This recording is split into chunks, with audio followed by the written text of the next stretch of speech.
Alrighty, let's learn today about harmonic motion. So this is Unit 6 of AP Physics, which we're going to combine with Unit 7. And it's Chapter 14 of our textbook. I'm calling it harmonic motion. I think they call it oscillations. Same thing. All right, so there's two ways to get harmonic motion or to get an oscillation. You can use a spring or you can use a pendulum.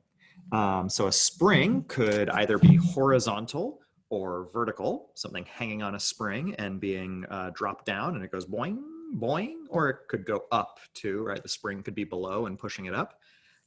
Or horizontally on a frictionless surface would make your calculations a lot easier, and it kind of wobbles back and forth on that spring. A pendulum would be like a mass on a string, something like this, and then you pull it back a little ways and let it go, and it goes back and forth as a pendulum, like that. All right, so let's start with a couple definitions. First, we have frequency.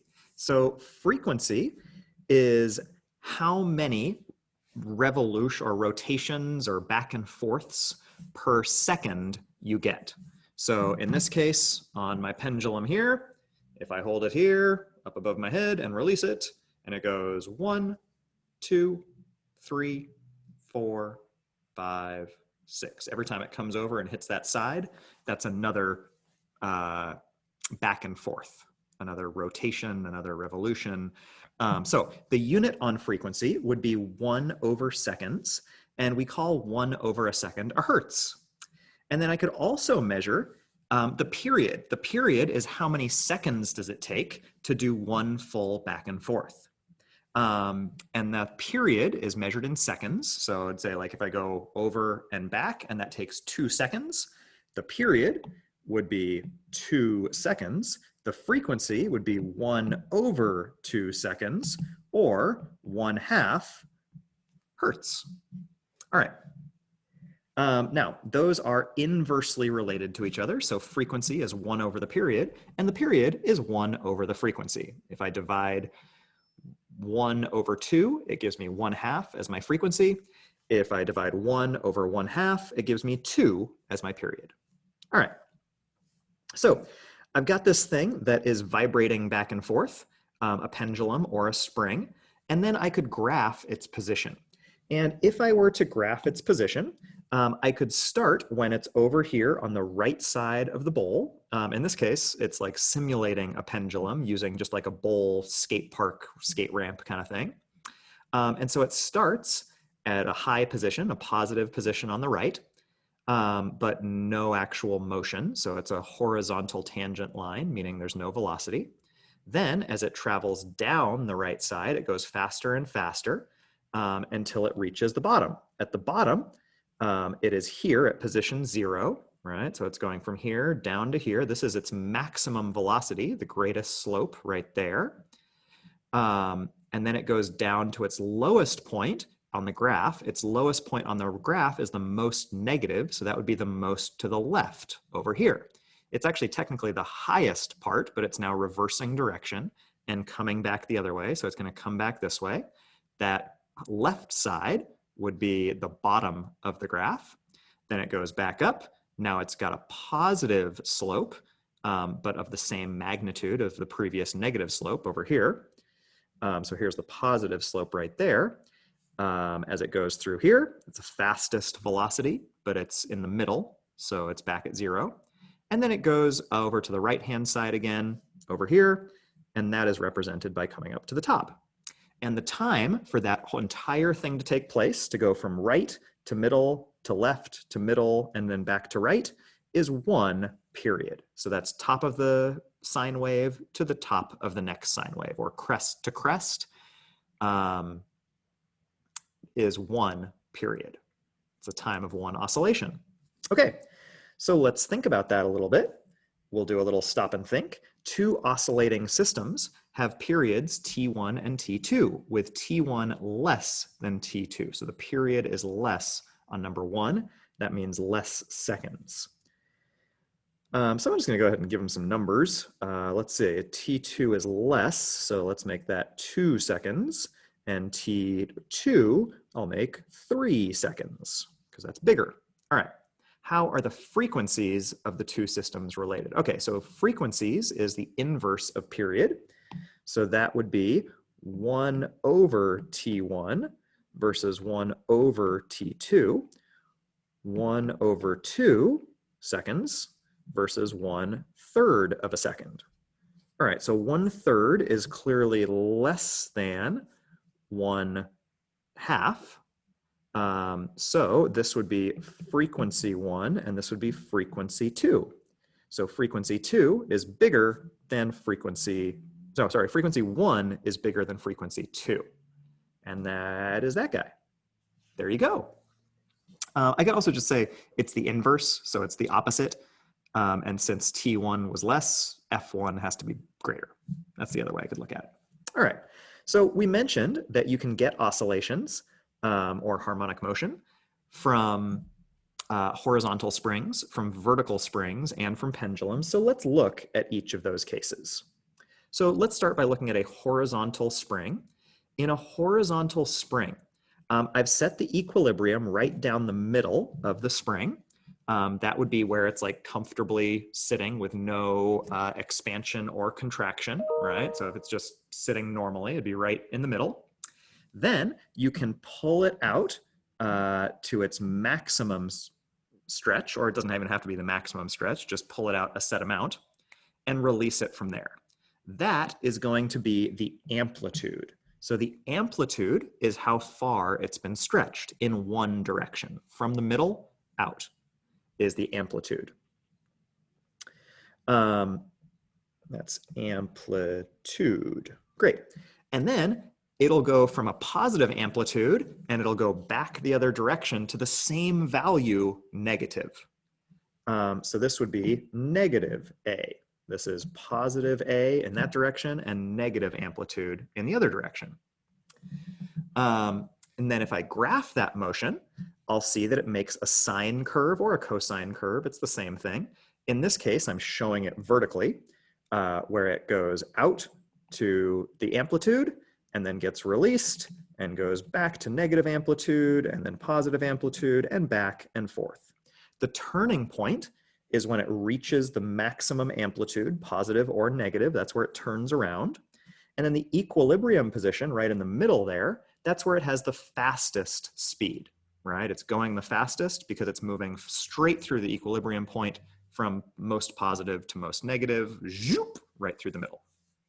So it's speeding up here, and then, let's see, speeding up here, and then slowing down here, and then speeding up going this way, and then slowing down going this way. Okay. All right. So it's a sinusoidal wave, like a sine wave. All right, I could also, and in this case, there is spring potential energy, right? I have spring potential energy, but I don't have any gravitational potential energy because there's no up and down. It's just side to side, and the energy is all coming from the stretch of the spring. Another option is I could do a vertical spring. On the vertical spring, I could hang a mass here from a spring. And if there's no mass hanging from the spring, then it would be uncompressed, right? Unstretched, sitting up here. And it has a spring constant K there. And then when I attach a mass, it stretches by a set amount. I'm going to call that change in L, change of length in the spring. Now, once it's hanging down here, it has both spring potential energy, because the spring is expanding and contracting, and it has gravitational potential energy. So even when it's at equilibrium, it has some spring potential energy because the mass has caused the spring to expand a little bit. And then it's also got the gravitational potential energy as the object could go down further or go up further. So there's gravitational potential energy there as well because it's off the ground. All right, so I've got both gravitational potential energy and spring potential energy in my vertical spring. Then my third option is a pendulum. And in a pendulum, it is swinging backwards and forwards. And there's a few pieces to pay attention to. First, I've got the length of the pendulum. This would be like the length of the string that it's hanging from. So from here all the way down to here. That would be the length of the pendulum to, I guess, the center of the mass right there. Then I have m, the mass, which is how big is the object, or how massive is the object that's hanging from that string. I've got the angle at which I've pulled it away from center. So that angle is theta. And then I've got the arc length, which would be proportional to the angle s. So the arc length is like how far out have I pulled it. Now, you could do some fancy math, find that the net force is equal to the negative weight, which is mass times acceleration due to gravity, times the sine of theta, which at very low thetas, at small angles, is also equivalent to negative mg times the arc length divided by the length of the string. Okay? Which means that the force that is pulling it out to the side, the force that's holding the pendulum out, is proportional to the arc length.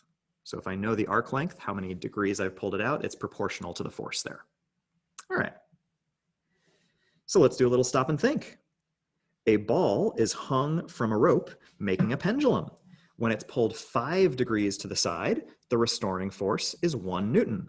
What would the magnitude of the restoring force if the ball is pulled 10 degrees to the side? So I went from 5 degrees to 10 degrees. That's a difference of times 2, right? Twice as big. And since the restoring force is proportional to the arc length, and the arc length is proportional to the angle, and I've changed my angle by 2 times, I would also need to change my restoring force by 2 times. So if I pull the ball 10 degrees to the side, it should be twice as much force, which is 2 newtons. Twice 1 is 2. All right, let's do another stop and think. The graphs in the table above apply to pendulum motion as well as the motion of a mass on a spring. I don't actually see the graphs above, but we can still figure it out. A pendulum in a clock has a period of 2 seconds. You pull the pendulum to the right, a positive displacement. So let's say period of 2 seconds. I'm just going to jot these down. Let's see, t equals 2 seconds. Pull the pendulum to the right and let it go. We'll call this t equals 0 seconds. At what time will the pendulum A first be at its maximum negative displacement, B first have its maximum speed, C first have its maximum positive velocity, and D first have its maximum positive acceleration? Ooh, okay. So maximum negative displacement. That means when is it all the way over to the far side? So it has a full period of 2 seconds. So I'm going to draw it out, right? I'm starting it off to the right over here. And it takes 2 seconds for it to go all the way over to one side and then all the way back, right? That would be 2 seconds. So for the maximum negative, and I know that equilibrium is right down the middle there, okay? So to go to the maximum negative displacement would be over on this side. So that would be in 1 second. 1 second this way, and then 1 second back the other way for a total of 2 seconds. So part A would be 1 second, which is B, right, for the maximum negative displacement. All right, when will it first have its maximum speed? So the maximum speed happens every time it goes through the middle here, every time it goes through equilibrium. And the first time there is on its first trip down, and that is 1/4 of the way through the period. I got 1, 2, 3, 4. So 1/4 of 2 is half a second. So B is 0.5 seconds. First have its maximum positive velocity. Okay, so positive velocity would be coming back to the right, right? Coming back the other way, which would be right there, right? That is my maximum positive velocity. So it was half a second to here, another half second, which is 1 second to there, and then another half second back to here. So that's 1, 2, 3 halves, which is 1.5 seconds. So for part C, 1.5 seconds. and then D first have its maximum positive acceleration. So the maximum positive acceleration. So the direction of the acceleration, in this case, it would be pushing it to the negative. So I think the maximum acceleration is going to be when it reaches the top and then starts pushing back the other way. When I'm at the very beginning at time 0 seconds, I'm pushing to the negative side. Then when I get down to here, there's no acceleration. I'm going as fast as I can. Then I get out to here and I'm pushing back the other way. So that would be my maximum positive acceleration because it's towards the positive side. And that would be at 1 second. So D, the maximum positive acceleration, is at 1 second. Now, you could also check this against the graphs. The graphs in your textbook are on page, where are they? Page 443. So the graphs are on page 443. So you can double check and you will see that it all lines up as the right times. All right, let's do motion of a glider on a spring. So an air track glider oscillates horizontally on a spring at a frequency of 0.5 hertz. That's a frequency there. Suppose the glider is pulled to the right of its equilibrium position by 12 centimeters, so that's amplitude of 12 centimeters, and then released. Where will the glider be 1 second after its release? What is its velocity at this point? Okay, so it's on a spring. I could draw it. There's my spring. There. And I pull it to the right this way by 12 centimeters and then release it. So it's going to get pulled back towards the left, right? It's going to come back this way. And if its frequency is 0.5 hertz, then the period is 1 over 0.5, which is 2 seconds. So every 2 seconds, it'll go backwards and then back.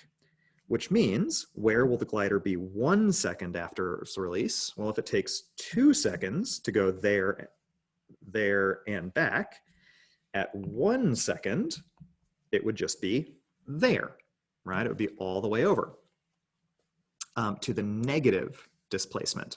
So if it's pulled to the right of equilibrium by 12 centimeters and then released, where would it be 1 second after?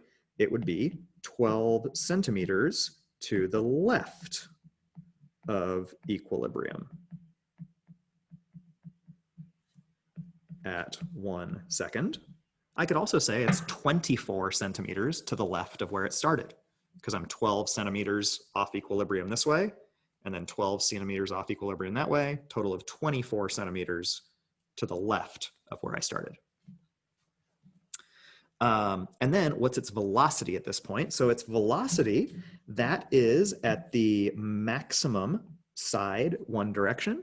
So velocity would be 0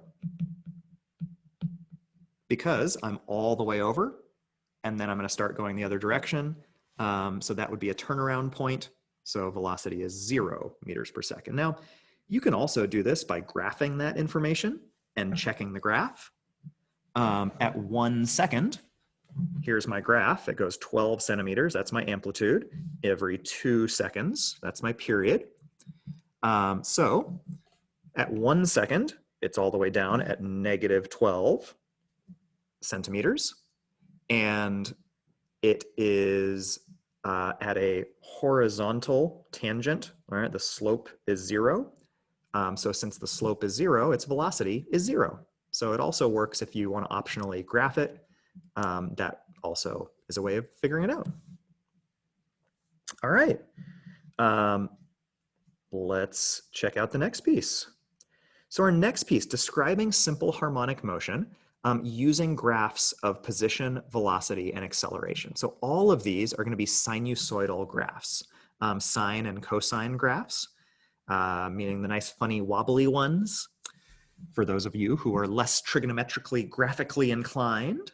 So I could graph position, And then velocity, remember, is going to be the slope of my position graph, right? So the velocity is slope of position. And then the acceleration is going to be the slope of the velocity graph. So my position graph starts at maximum displacement, maximum amplitude up there, but it's a flat line. So my velocity starts at 0. It has a velocity of 0. The position's maximum velocity right there is in the negative direction. It's a negative slope. So my velocity has a maximum negative value right there. Then velocity reaches a tangent line right there at 0. So velocity goes back to 0 again. And then velocity at the 3/4 mark is going up in a positive direction. So that's a maximum positive velocity. And you can keep going like that, right? Acceleration, same deal. Now you can come up with equations for these, and the equations are nicely listed for you in your textbook right here, which is great. And then you can also figure out the x max, which is the maximum position displacement, which is the amplitude. You can figure out the velocity maximum, which is 2 pi times the frequency times the acceleration. And you can figure, or sorry, the amplitude, 2 pi frequency times amplitude. And you can figure out the maximum acceleration, which is 2 pi f squared times the amplitude. All right. Let's stop and think. The figures show 4 identical oscillators at different points in their motion. Which is moving fastest at the time shown? So I know that it's going to move fastest right when it's passing through equilibrium. Remember, it goes from 0 on one side to fastest, and then slows down to 0 on the other side, and then comes back fastest. So when is it going to have, which one's going to be moving the fastest? It should be the one that's at equilibrium, assuming that they're all moving, right? We got to assume that they're moving based on this nice little diagram showing back and forth. And the one that's at equilibrium is A. A is at equilibrium, so it should have the maximum velocity. There we go. B should have the minimum velocity, right? It's all the way out at negative A, so it should be stopping and then turning around and going the other direction. So its velocity should be 0. And then C and D are all going to have like an in-between-ish velocity, but the maximum velocity should be A. Okay. So energy transformation. So we can also figure out because of conservation of energy, I know that the energy should be transitioning from one thing to the other, right? One form to the other form. So if I'm on a spring and it's going horizontally, when the spring is fully extended all the way out here, it has all spring potential energy, right? U sub S, and that would be maximum when it's all the way out at the outstanding one. When it's right at equilibrium, right in the middle here, then it would be the maximum kinetic energy, right? And then when it's in the middle, it would be somewhere in between. And then when it's all the way compressed over here, it would also be all spring potential energy because there's no motion, right? It's hitting the end and then about to come back. So that's a turnaround spot. Velocity is 0, no kinetic energy. And in this case, I am going from spring potential energy to kinetic energy, and then back to spring potential energy. And I'm just transferring that energy backwards and forwards over and over again as I wobble back and forth. So a reminder on these guys that I can calculate my spring potential energy using force is equal to the spring constant times the distance traveled by the spring, or F equals negative kx. And then spring potential energy is 1/2 kx squared. So 1/2 times the spring constant times the distance away from equilibrium squared. So the distance away from equilibrium could be the amplitude, like in this case. There's the distance away from equilibrium. And in that case, x is equal to the amplitude. But it doesn't have to be, like in this case right here. X looks like it's equal to about half of the amplitude. All right. Kinetic energy can be calculated by 1/2 mass times velocity squared. So I'm just transferring back and forth between those. Then I could, so if I check my graph on that and I look at the transfers of energy as my potential energy, or my U sub S, goes down, my kinetic energy goes up by the same amount, so that they always add up to the total, and the total would be E, right? So, or E total, right, is my red line. The total amount of energy never changes, but kinetic energy goes from maximum down to minimum, nope, backwards. Sorry, this is the spring potential energy that I'm doing in blue. Spring potential energy goes from maximum down to minimum at the equilibrium, and then back up to the maximum. The kinetic energy goes from minimum up to maximum at equilibrium, and then back down to minimum on the other end. Now, I could do the same deal with somebody on a swing. Now, this is a pendulum example. The exact same idea, but now, instead of going from spring potential energy, I'm going from gravitational potential energy. The pendulum gets its energy from gravity. So potential gravitational energy. So now I'm going from kinetic to gravitational and then back to kinetic. So over here, this girl is at the back side of her swing. She's at the maximum backwards, which would be her maximum height. So that would be U sub G max. Down at the very bottom, she is at kinetic energy maximum. And then when she's up at the top again, she's at U sub G maximum, right? Now, when she's at kinetic energy maximum, that's the same as U sub G minimum, right? She's gonna have the least gravitational potential energy. When she has the most gravitational potential energy, she would have the least kinetic energy. And that tracks out in these graphs. As her kinetic energy increases, her potential energy decreases, and then it increases again, and the kinetic energy decreases again. So they're doing opposites, right? Now, the one other tricky thing is when you look at somebody on a pendulum, their height is kind of tricky to figure out because they're on this like stuck wire, right? This string, and the string isn't their height. They're going off a certain amount, right? And then you're trying to figure out, okay, how much is that much height from over here to where they were? You've only gone up by a few inches maybe, or a foot. I don't know, it's tough to tell. So you can do that by drawing a little diagram. So when she's up here in this position, when she's up here in this position right here, when she's at the top of her swing, at the top of her swing, she has I can make a right triangle with a hypotenuse being the length of the swing itself, L. Then my green line right here, that would be the horizontal component. And if I make theta the angle of the swing, then the length times sine of theta would give me that horizontal component. For the vertical component of that right triangle, that part in red right here, that's L cosine theta, because length would be the hypotenuse. These two are at right angles to each other. Draw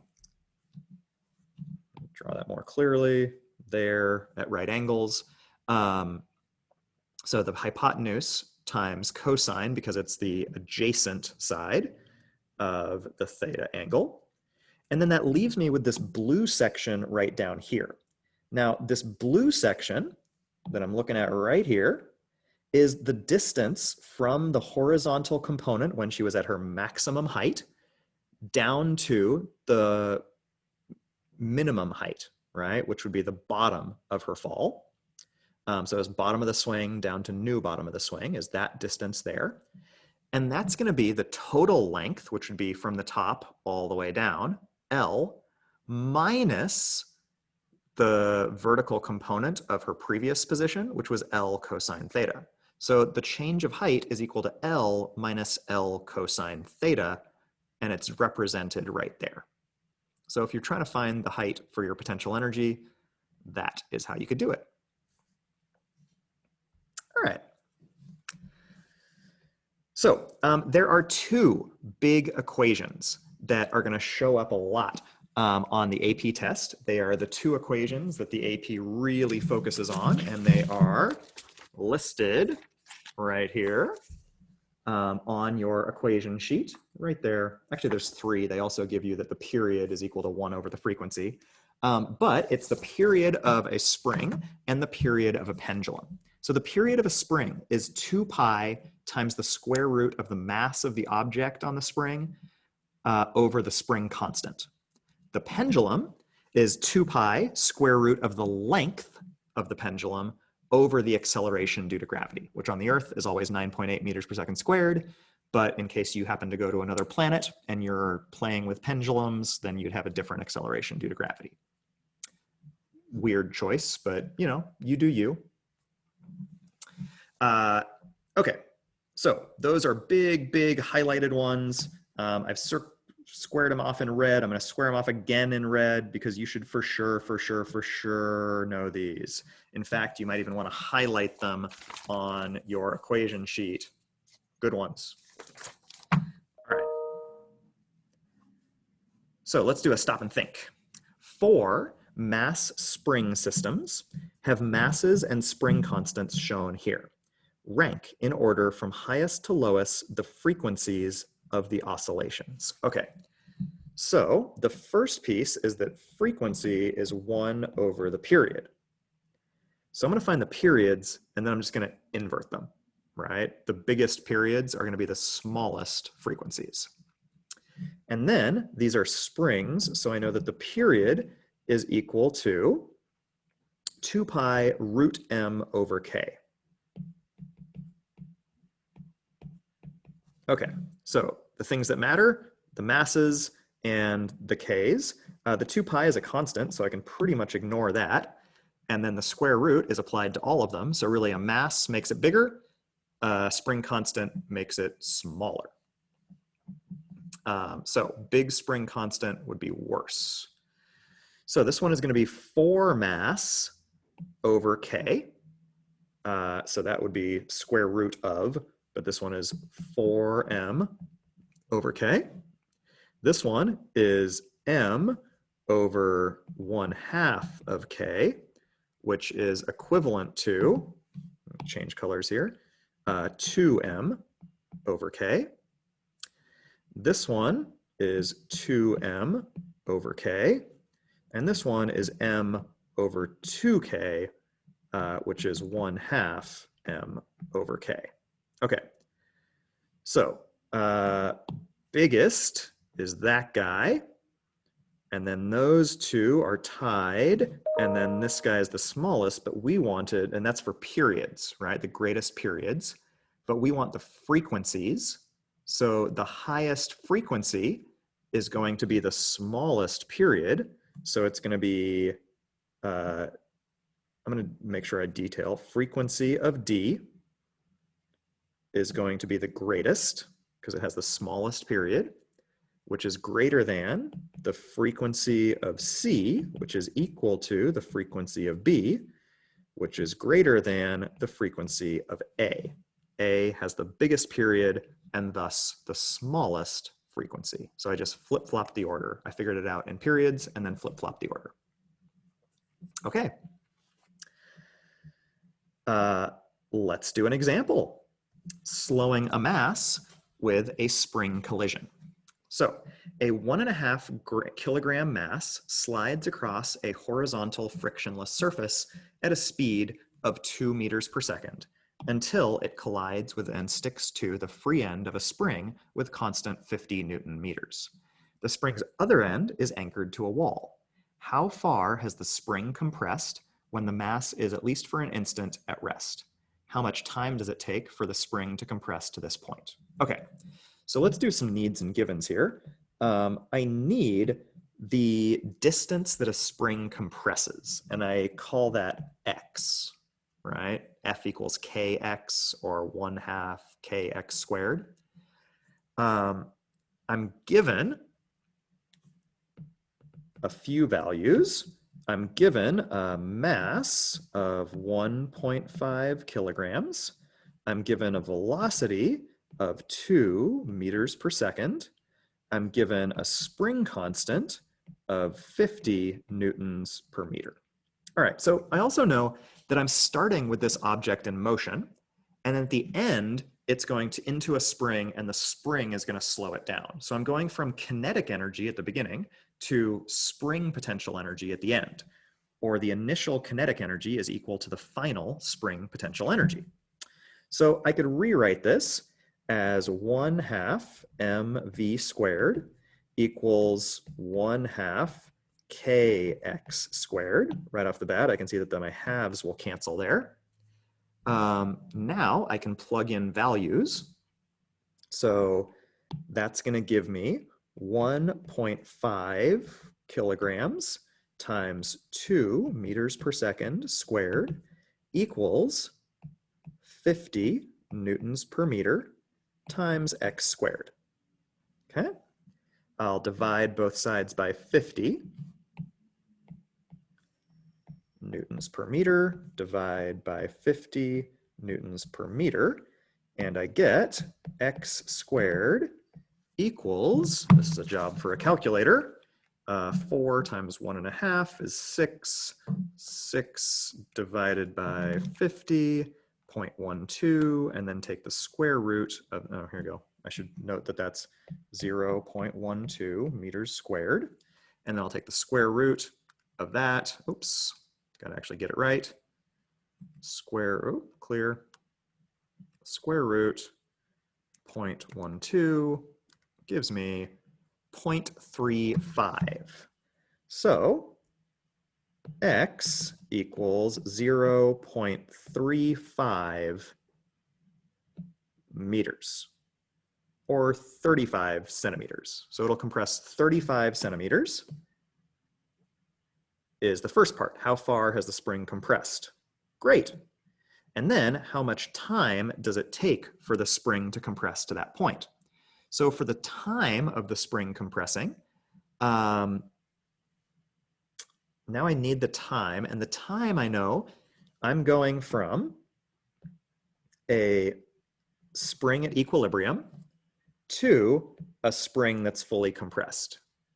Then the next piece is I would go back to equilibrium, and then I would go to fully extended, and then I would come back to equilibrium again. And that would be one full period. So I'm talking about just that part, just one compression, out of 1, 2, 3, 4 parts total. So I know that my time is going to be equal to 1/4 of my period. It's just the compression part, not the compress, neutral, expand, neutral. All right. And then I know that I can find the period because I have this equation up above that for a spring, the period equals 2 pi square root of mass over k. Okay, so the period equals 2 pi square root mass k, which equals 2 pi square root 1.5 kilograms over 50 newtons per meter, which equals 1.5 divided by 50. Take a square root of that, gives me 0.17 times 2 pi, 1.088. Okay, so 1.09 seconds is equal to t, but I need a quarter of t up here. right? So I'm going to divide by 4 to get 0.27, 0.27 seconds. All right, so in 0.27 seconds, it should compress the spring 35 centimeters, and I'm good to go. Nice. All right, let's do a few more samples at the end. Designing a pendulum for a clock. A grandfather clock is designed so that one swing of the pendulum in either direction takes 1 second. What is the length of the pendulum? So this is again a period question, and one swing, one direction, is half of the period. So I know that 1/2 of the period equals 1 second. So then the period is equal to 2 seconds. Okay. Then I also know from my equation down here, for a pendulum, the period equals 2 pi L over G. Okay. So period equals 2 pi root L over G. 2.00 seconds equals 2 pi square root L is what I'm solving for, over 9.8 meters per second squared. Let's see, divide, I'm trying to get L by itself. So let's move over the 2 pi. All right, so I'll divide both sides by 2 pi. And that leaves me with 1 over pi equals 1 over pi equals square root of L over 9.8 meters per second squared. So I got to square both sides to get rid of the square root. 1 over pi squared. It's going to be some fun math. Squared gives me 0.1. So now I'm at 0.1, 0.10132, but whatever, equals L over 9.8. Multiply both sides by 9.8 to get rid of those. Times 9.8, 0.9929. And since I was asked to take it to 3 decimal points, it would be 0.99 meters. That's just about 1 meter. How convenient that we should get exactly 1 meter as our mark, or 0.993, I think is what I've got, if you want to get super precise. And that feels like such a good answer that I want to check my work just because could it be so precise? I guess it can. Yeah, 0.993 meters or 99.3 centimeters. Should be your length of the grandfather. Oh, and that makes sense because grandfather clocks are tall. They need a 3 foot, 3¼ foot long pendulum in there. All right. A pendulum clock is made with a metal rod.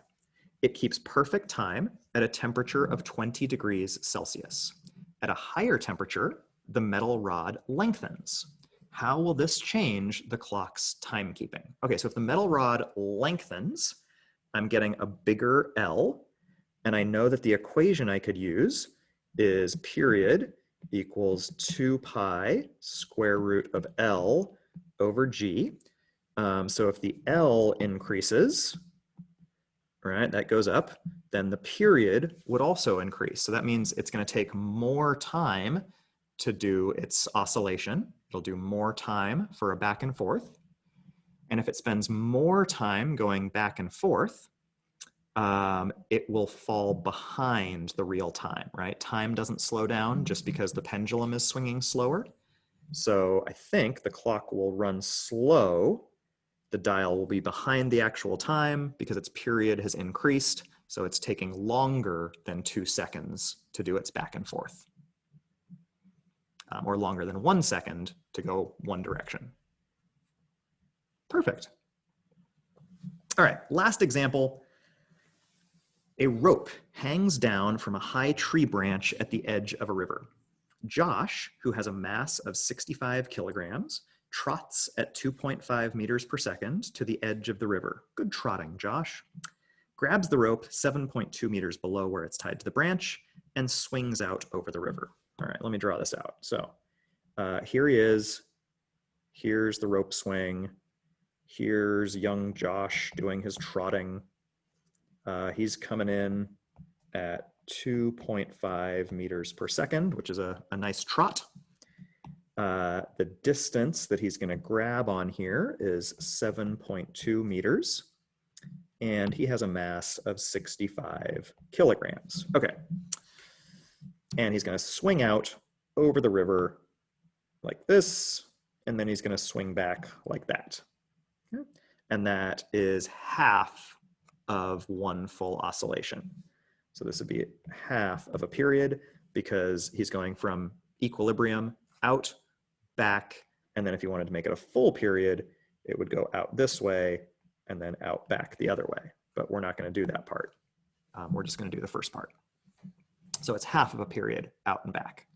What is the minimum time that Josh must hang on to make it back to shore? Okay, so let's find the period, and then I'll take half of that value, and that's how long he has to hang on. So for part A, the period is 2 pi square root of, I'm going to keep checking these equations, L over G,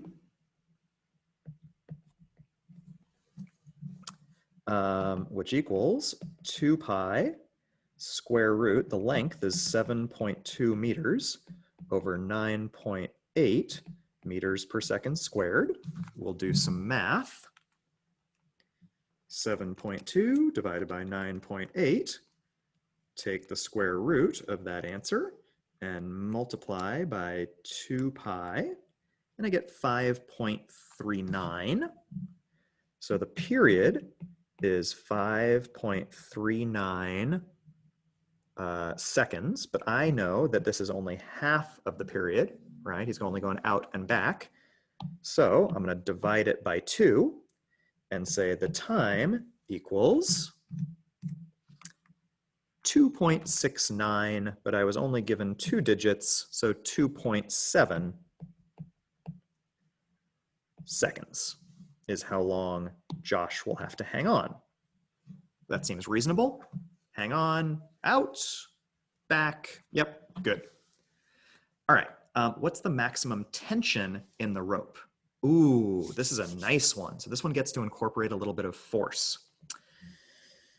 So I'm going to start by drawing a little force diagram. Let's see. Here's Josh, and he has a force acting on him downwards. That is his weight. And then he's also got a net force, right? Because he's swinging and he's like in part of a circle. He's got a net force. So he's got a tension force, right? Overall tension here. That's what I'm trying to figure out. And then I'm actually going to ignore that one, and I'm just going to draw it on separately that his net force has to be overall up, because that net force should be equal to the centripetal force, right? Because he's going in part of a circle. So what that means is his tension is equal to the centripetal force plus the weight force. And the centripetal force, so the tension is equal to, the centripetal force was the mass times his acceleration, and his acceleration is v squared over r, remember that from circular motion, plus his weight force, which is the mass times his acceleration due to gravity. Okay? So tension equals 65 kilograms times his velocity, and he comes in. So his maximum speed is at the bottom, and we want the maximum tension, right? Because he's going to start fastest, and then he's going to get slower as he goes out. So his maximum tension is at the very, very bottom. It doesn't always feel that way, like in your hands, because your hands get more tired the more you hold on, and it almost feels like, I want him out at the side, that's going to be the maximum tension. But I think you're just mentally getting tired, or like, I'm at the scary part now. My hands feel tired. So it should be 65 kilograms. His maximum velocity is at the bottom, and so that'll be the maximum tension. So I'm going to use his maximum velocity, which is 2.5 meters per second squared over the radius, and the radius is 7.2 meters. That's the length of the rope, plus his mass, 65 kilograms, times the acceleration due to gravity, 9.8 meters per second squared. Okay, so then I just have to add these guys up. 2.5 squared times 65 divided by 7.2. So the centripetal force is 56.4. Tension equals 56.4 newtons plus 65 times 9.8, 637 newtons. So the overall maximum tension would be plus 56.4, 693.4 newtons, which is equal, in this case, I was given 2 digits, 690 newtons of tension on the rope. So it's a little bit more than his weight, but not like a crazy amount more than his weight, which makes sense because he's not like flying around in a full circle. It's just a gentle swing. 690 newtons of tension. And it'll take him 2.7 seconds. So that was a kind of a nice reminder about forces and force diagrams and finding those net forces. And then you can add in the centripetal plus the weight to find the total tension force. All right, with that, we're ready to do some sample problems. Enjoy working through some of those. I think you got some good ones to puzzle through, and best of luck with that.